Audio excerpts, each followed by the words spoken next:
तीन तरह का कंडीशन आपको मिलेगा। पहला कंडीशन ऐसा रहेगा कि रियल चीज है, रियल है, रियलिटी। पहला क्या होगा? रियलिटी होगा भाई।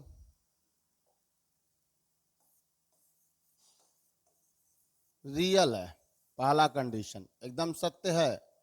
कंडीशन मानो तो तुमको रिजल्ट मिलेगा। तो result according to action, action के अकॉर्डिंग, कार्य के अकॉर्डिंग आपको परिणाम मिलेगा। यदि तुम पढ़ोगे तो पूरा यूपी टॉप करोगे। यदि तुम 8 घंटे मन लगा के पढ़ोगे तो पूरा इंडिया टॉप करोगे। तो ये बात सत्य है कि 8 घंटे खूब मेहनत करके पढ़ेंगे और दिमाग को कंसंट्रेट करके पढ़ेंगे तो पूरा इंडिया टॉप करेंगे। यदि तुम सुबह में योगा करो, समय से भोजन करो, समय से सो, तो तुम स्वस्थ रहोगे। तो कंडीशन जो रखा गया, जो शर्त रखा गया, समय से खाओ, समय से सो, समय से योगा करो, तो तुम स्वस्थ रहोगे। ये तीन कंडीशन अगर आप फॉलो करते हैं तो आप स्वस्थ रहेंगे। यदि तुम पैसा खर्च करोगे तो लोग तुम्हारे पीछे पीछे घूमेंगे। यह बात सत्य है कि आप पैसा खर्च करोगे तो लोग पीछे पीछे घूमेंगे। तो इस तरह का कंडीशन हम लोग, पहला जो हम लोग पढ़ेंगे रियल कंडीशन है, इस नियम से पढ़ेंगे। अभी हम नियम की व्याख्या करेंगे कैसे ये बनाया जाता है सेंटेंस। दूसरा है इम्पॉसिबल बट यू इमेजिन, ये असंभव है लेकिन आप कल्पना करते हो। यदि मैं परा होता, अच्छा परी, यदि मैं परी होती तो आकाश में उड़ती। ना आप परी बन सकते हैं ना आकाश में उड़ सकते हैं। यदि मैं प्राइम मिनिस्टर होता तो सारा करप्शन खत्म कर देता। ना प्राइम मिनिस्टर हैं भाई, बन सकते हैं ये तो उम्मीद है, लेकिन बहुत एक कल्पना कर रहे हैं। मैं होता, मैं नहीं बन सकता, मैं अपने लाइफ के लिए मैं कल्पना कर रहा हूं। यदि आप राजा होते तो मुझे 5 लाख रुपया दे देते। तो ना आप राजा हो ना 5 लाख रुपया दे सकते हो। तो यहां पे कल्पना की बात की जाएगी। यदि तुम बंदर होते तो पेड़ पेड़ कूदते। यदि तुम तकिया होते तो किसी के सर के नीचे होते। यदि तुम जो भी लगा लो। तीसरा condition, work was important but not done, कार्य बहुत इंपॉर्टेंट था लेकिन आपने किया नहीं पास्ट टाइम में। अब देखो, आप स्टूडेंट हो, ये समय कौन सा है? पढ़ने का। आप नहीं पढ़े, बड़े हो गए, ब्याह हो गया, अब नौकरी का समय आया। तब क्या सोचते हो? यदि मैं पढ़ लिया होता तो आज नौकरी करता। तो बैक टाइम में आपने नहीं पढ़ा, संभव था, आपका राइट था, आपके हाथ में था। यदि मैं पढ़ा होता तो आज नौकरी करता। यदि मैं बीएड किया होता तो आज कंपटीशन में बैठता। तो आपने बीएड नहीं किया इसलिए कंपटीशन में नहीं बैठे। यदि मैं ग्रेजुएट होता, यदि मैं पोस्ट ग्रेजुएट होता, ये क्या है? आप अंदर से सोच रहे हो अरे यार मौका था, कर लिए होते, तो आपने नहीं किया। नहीं किया, इसी के पछतावा है। ठीक है, आपने क्या किया? वर्क वाज इंपॉर्टेंट, इंपॉर्टेंट काम था लेकिन आपने किया है, नॉट डन, नहीं किया है भाई। इस तरह को वाक्य बोलने के लिए हम लोग कौन कौन सा रूल लगाएंगे इसके बारे में सीखेंगे। तो चलिए वन बाय वन हम लोग सेंटेंस बनाना शुरू करते हैं और रूल के अकॉर्डिंग शुरू करते हैं। तो पहला है इफ। तो इफ जानते ही बहुत इंपॉर्टेंट है, तो आइए इफ पे आया जाए। पहला रूल है, पहला कंडीशन जो रियल वाला है, एकदम संभव है, वो कंडीशन देखते। इफ लगाइए, यहां पे आप सब्जेक्ट लिखिए, सब्जेक्ट के जस्ट बाद अकॉर्डिंग टू सेंटेंस आप हेल्पिंग वर्ब लगाइए, और उसका निगेटिव तो नॉट लगाइएगा, नहीं निगेटिव है तो वर्ब लगाइएगा, अब प्लस ऑब्जेक्ट लगा दीजिए, कंडीशन हो गया। और रिजल्ट हमेशा फ्यूचर में होगा या कैन लग सकता है, तो अन्य लगता है तो यहाँ पे सब्जेक्ट हो गया, हेल्पिंग वर्ब हो गया, वर्ब हो गया और ऑब्जेक्ट हो गया। ये आपका रूल हो गया। तो सेंटेंस देखते हैं।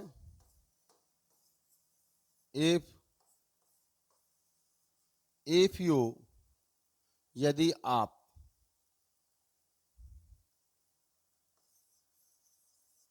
If you go to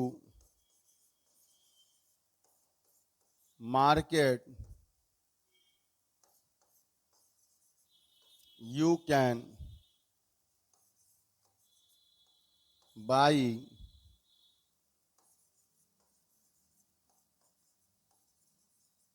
vegetable।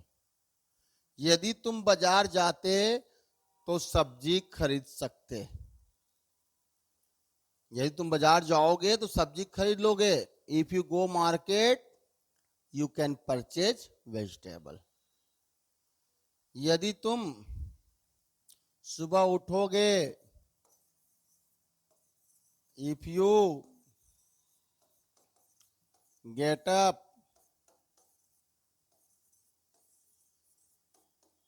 In morning you will go in park for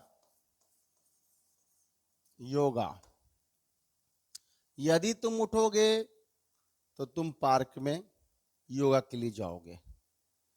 तो आप एक सेंटेंस हम बोल रहे हैं, थोड़ा कई बच्चों का हिंदी से इंग्लिश में ट्रांसलेट बनाते हैं तो थोड़ा उनको कंफ्यूजन होता। जरा हिंदी देखिए, दोनों में गा गे गी आ रहा। यदि तुम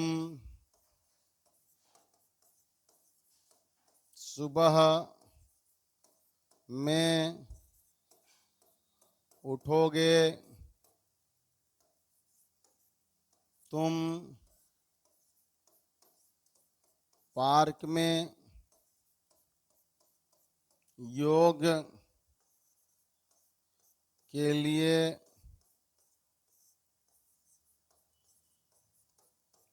जाओगे। कई बच्चे यह सोचते हैं कि सर जी यह तो दोनों जगह गा गे गी आ रहा है। जो टेंस पढ़े हैं, फ्यूचर पढ़ते हैं, तो फ्यूचर में आप लोग हिंदी ट्रांसलेट जो करते हैं हिंदी से इंग्लिश में, जिस वाक्य के अंदर में गा गे गी आता है उसे फ्यूचर इंडेफिनिट टेंस कहते हैं। ये आप लोग पढ़े होंगे। तो देखिए दोनों में गा गे गी आ रहा है, ठीक है। तो हम दोनों को बना रहे हैं, तो इसको बना रहे हैं प्रेजेंट में और रिजल्ट वाले वाक्य को बना रहे हैं फ्यूचर में। तो ऐसा क्यों? अगर हम लड़कों को ट्रांसलेट करने के लिए देंगे तो कहेंगे sir ji if you will get up in morning, तो गलत हो जाएगा। क्यों?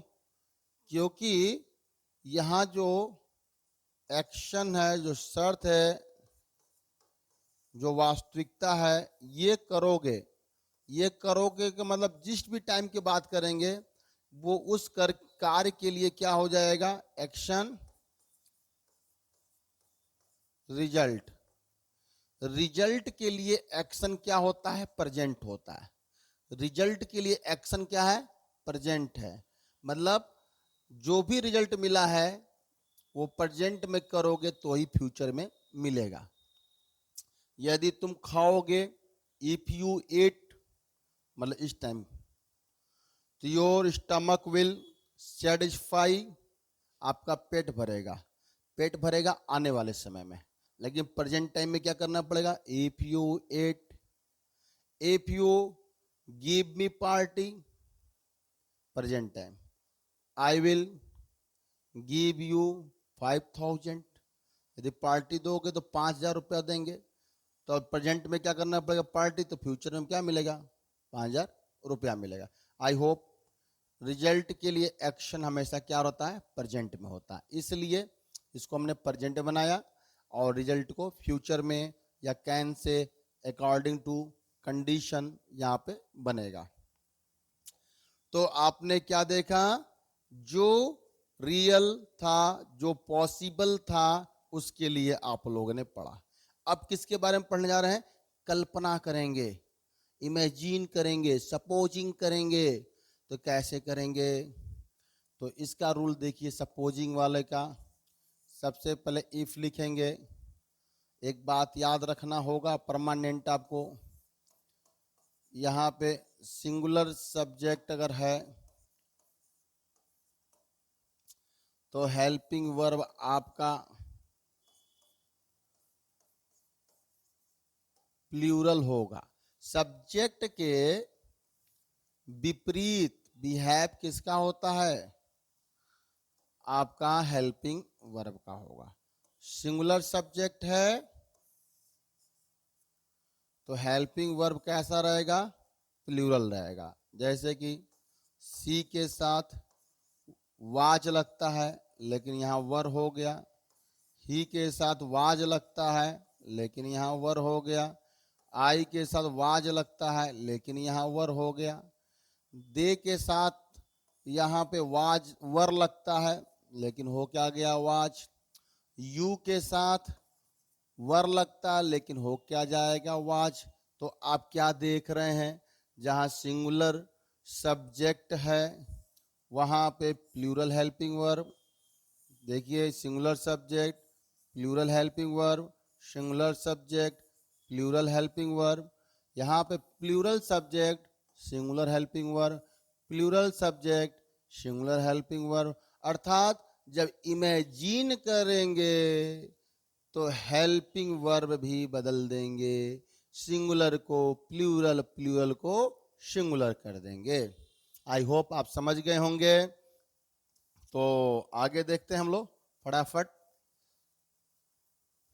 रूल को। देखो थोड़ा टाइम तो लगेगा लेकिन बेसिक कॉन्सेप्ट के साथ समझना है तो थोड़ा टाइम तो देना पड़ेगा ना। तो यहाँ सब्जेक्ट हो जाएगा, सब्जेक्ट के बाद helping verb according to subject, फिर वर्ब आएगा, फिर ऑब्जेक्ट आएगा, जस्ट कामा लगा दीजिए, फिर सब्जेक्ट लिखिएगा। सब्जेक्ट के बाद यहाँ वुड लगेगा, जो यहाँ पर रिजल्ट की बात करेंगे कल्पना में, वुड लगेगा, वर्ब लगेगा और ऑब्जेक्ट लगेगा। ठीक है। अब वर्ब का कौन सा फॉर्म लगेगा? तो भाई यहाँ पे अकॉर्डिंग टू सब आपका हेल्पिंग वर्ब है और यहाँ वुड के बाद तो वर्ब का फर्स्ट फॉर्म लगेगा, ये तो कंफर्म है। ओके। जैसे एग्जांपल देते हैं, यदि मैं राजा होता, if I were a king, I would, I would क्या करता भैया? Rule on everybody. यदि मैं राजा होता तो सब पर क्या करता? रूल करता, शासन करता। ना राजा हूं ना आप पे मैं शासन करता हूं, ये कल्पना की बात है। If I were pillow, I would under your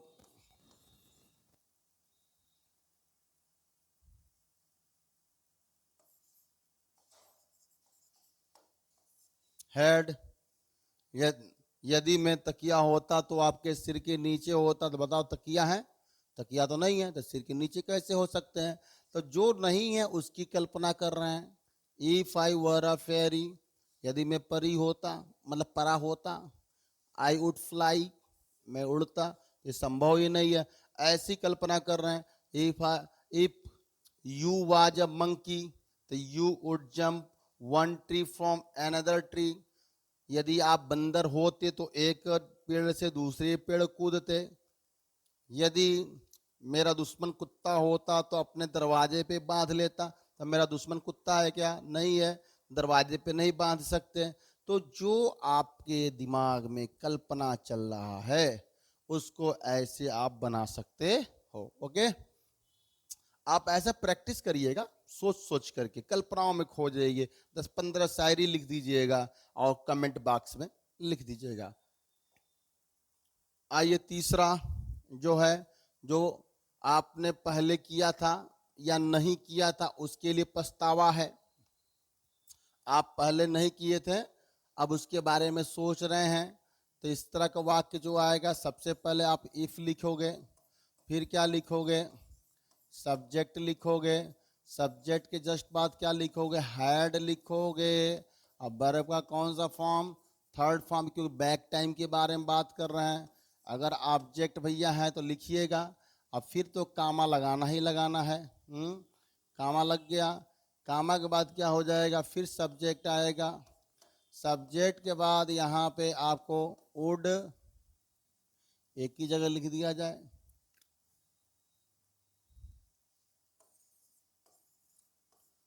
would have लगाएंगे। देखिए वुड हैव प्लस वर्ब का third form plus object.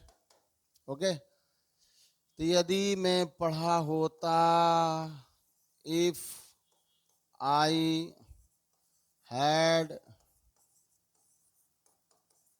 Studied, I would have,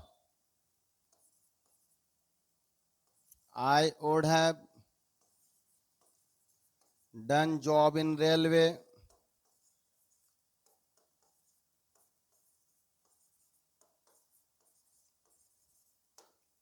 यदि मैं पढ़ा होता तो रेलवे में जॉब करता। If I had studied, देखो भैया यहाँ हैड लगाएं, स्टडीड वर्ब का थर्ड फॉर्म हमने लगा दिया, स्टडीड लगा दिया, यहाँ पे वुड हैव लगा दिया, और कौन सा कार है, done job in railway, done job in railway, railway में जॉब करता। यदि आप मेरी बात मान लिए होते तो आज आपको यह दिन नहीं देखना पड़ता। यदि आप मोबाइल खरीद लिए होते तो आपको दूसरे से मांगना नहीं पड़ता। यदि आप नेट भरवा लिए होते तो आज आपको नेट पे पिक्चर देखने के लिए दूसरे के मोबाइल में झांकना नहीं पड़ता। यदि आप यूट्यूब पे पढ़ लिए होते तो आज आपको परेशान नहीं होना पड़ता। तो ये सब चीजें पहले आपने नहीं किया है ना, इसलिए आप आज सोच रहे हैं। पहले कर लिए होते हैं तो सोचना नहीं पड़ता। तो जब आप कोई कार्य बैक टाइम में नहीं किए हो तो आज सोच रहे हो, उसको बोलना है तो ऐसे बोल। यदि मेरी मम्मी बात मान ली होती तो आपने ऐसी बात बोला, if my mother had accept me, यदि मेरी मम्मी मुझको एक्सेप्ट कर ली होती। चलो भाई समझ गए, अंडरस्टूड हो गया। यदि आप गाली नहीं दिए होते, नेगेटिव बोल सकते हैं, if you had not abused he would not protest you, he would not have protested you। यदि आप गाली नहीं दिए होते तो आपका वो विरोध नहीं किया होता। यदि आप सांप्रदायिक दंगा का सपोर्ट नहीं किए होते तो मैं आप पे शक नहीं करता। If you had not supported communal riots I would not have doubt on you. तो ये आपका बन जाएगा वाक्य। आई होप आप लोग ज़्यादा प्रैक्टिस करिएगा, हिंदी में लिख लीजिएगा, इंग्लिश ट्रांसलेट करिएगा, फिर इंग्लिश में ही सोचना शुरू कर दीजिएगा, कोई प्रॉब्लम नहीं। तो चलिए फटाफट हम लोग देखते हैं क्या क्या पढ़े, एक बार देखते चलते हैं। चलिए भाई, अब तो ये आप देख लिए इफ का प्रयोग। तो इफ के बाद एक प्रयोग और आता है, उसका नाम क्या है, अनलेस। कहाँ गया भाई अनलेस का प्रयोग, देखिए तो कहीं लिखा हुआ था।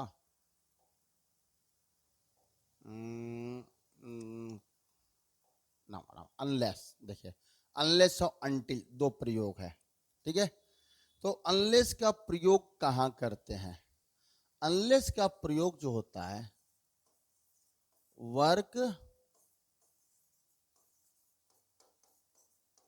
कंडीशन के लिए होता है और अनटिल का प्रयोग जो होता है वो टाइम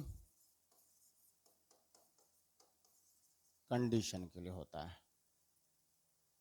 तो अनलेस और अनटिल, तो अनलेस और अनटिल में क्या डिफरेंस है ये हम लोग देखेंगे। लेकिन थोड़ा हमको क्यों अनटिल का स्पेलिंग TIL होता ना, TIL क्या मैंने लिख दिया यार, TILL वाला सोच रहे थे। ओके, देखिए अनलेस और अनटिल, अनटिल का मीनिंग जो है वो आपका टाइम के लिए प्रयोग करते हैं, अनलेस और अनटिल। तो स्टार्ट करें, ये वर्क कंडीशन क्या है और टाइम कंडीशन क्या है। जब तक ठंडा पड़ेगा मैं स्वेटर पहनूंगा, जब तक गर्मी पड़ेगा मैं बाहर सोऊंगा। गर्मी पड़ने का शर्त है, जब तक पड़ेगा तब तक मैं कहां सो रहा हूं, बाहर। ये किसकी बात हो रही है, वर्क का। अब समय के लिए आ जाइए, अनटिल माई डेथ, जब तक मेरी मौत ना हो जाए। आई विल टीच, मैं पढ़ाऊंगा। I will teach until my death, मैं मरते दम तक पढ़ाऊंगा। अंडरस्टूड, मतलब यहां टाइम की बात हो रही है। Until death, the time period of my death, मरते दम तक मैं तुम्हारा पीछा नहीं छोड़ूंगा। Until death I will follow you, जब तक मैं मर ना जाऊं तब तक फॉलो करूंगा, या जब तक मैं मर ना जाऊं तब तक मैं आपके पीछे रहूंगा। ठीक है, तो अब स्टार्ट किया जाए। पहला प्रयोग है अनलेस का।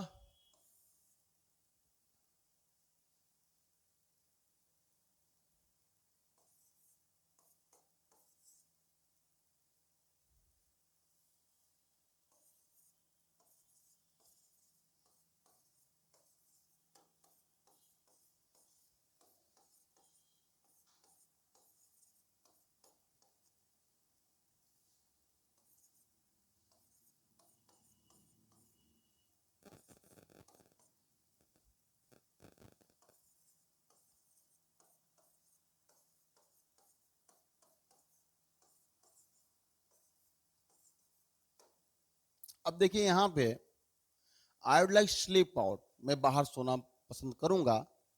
Unless it would really cold, जब तक कि ठंडा नहीं पड़ता मैं बाहर सोना पसंद करूंगा। तो यहां पे थोड़ा कंफ्यूजन हो जाएगा। तो अनलेस हमेशा निगेटिव सेंस में होता है, ठीक है। अनलेस वाले जहां पर अनलेस लग गया वहां पे नॉट लगाने की आवश्यकता नहीं होती है। इसका एक और मीनिंग आसान तरीके से हम आपको समझा सकते हैं। जैसे कि हमने बोला था अनलेस, वाक्य क्या था, it would really cold, it would really cold, it will really cold. ठीक है, तो यहां पे इसका मीनिंग क्या हो जाएगा, इफ के according, if it does not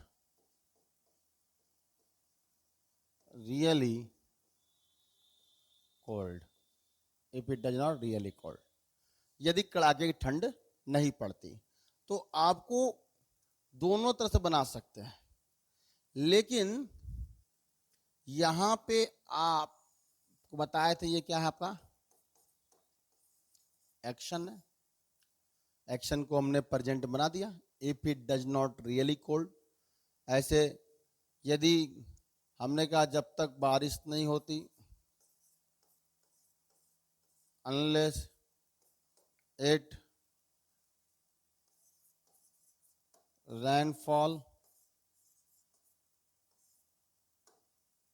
अब यहां पर हम क्या बनाएंगे, if it does not rainfall. तो अब क्या देख रहे हो, दोनों तरह से ये बन सकता है, कंडीशन है, दोनों में कंडीशन है। Unless it rainfall I would not go out, would not go out. जब तक बारिश नहीं होगी मैं बाहर नहीं जाऊंगा, तो बारिश हो जाएगी तो मैं बाहर चलना जाऊंगा। If it does not rainfall I would not like to go out. मैं बाहर जाना पसंद नहीं करूंगा। तो दोनों कंडीशन है, आपको जो आसान लगे उस कंडीशन बना सकते हैं, लेकिन अनलेस के साथ आप देखिए कहीं पे भी हम नॉट प्रयोग नहीं कर रहे हैं। इसका मतलब अनलेस के साथ नॉट का प्रयोग नहीं करना है। Does not, would not, will not, shall not, could not, ये प्रयोग नहीं होगा। अगर उसमें क्या दिया हुआ है, अनलेस दिया है। हाँ, जो ये नेक्स्ट सेंटेंस है इसमें हो सकता है, जैसे कि I will not give you money unless you obey me. जब तक तुम मेरी बात नहीं मानोगे, मेरी आज्ञा का पालन नहीं करोगे, मैं पैसा नहीं दूंगा। यहां देखिए हमने लगा दिया, विल नॉट लगा दिया, लेकिन यहां पे अनलेस वाले में कहीं पे भी नॉट नहीं लगता। दिमाग में रखना है, अनलेस वाले सेंटेंस में नॉट नहीं लगता है। ओके, अब आते हैं दूसरा प्रयोग जो है अंटिल का। अंटिल, अंटिल किस कंडीशन में, टाइम के शर्त बताएगा। जैसे कि एक एग्जांपल हमने बताया था, अंटिल डेथ, जब तक मर ना जाऊं। अंटिल अभी तक, अंटिल नाउ। तो इस तरह बहुत सारे आपको शब्द हैं। जैसे एग्जांपल भी लीजिए, I will love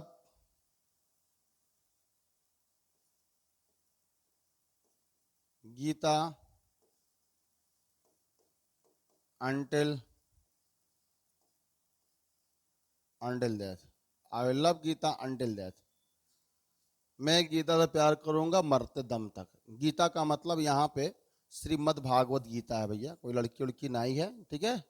I will love until death, I will love Geeta until death.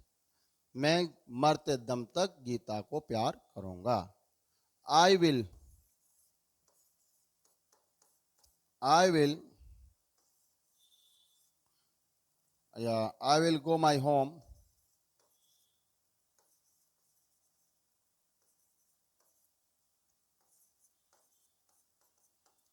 until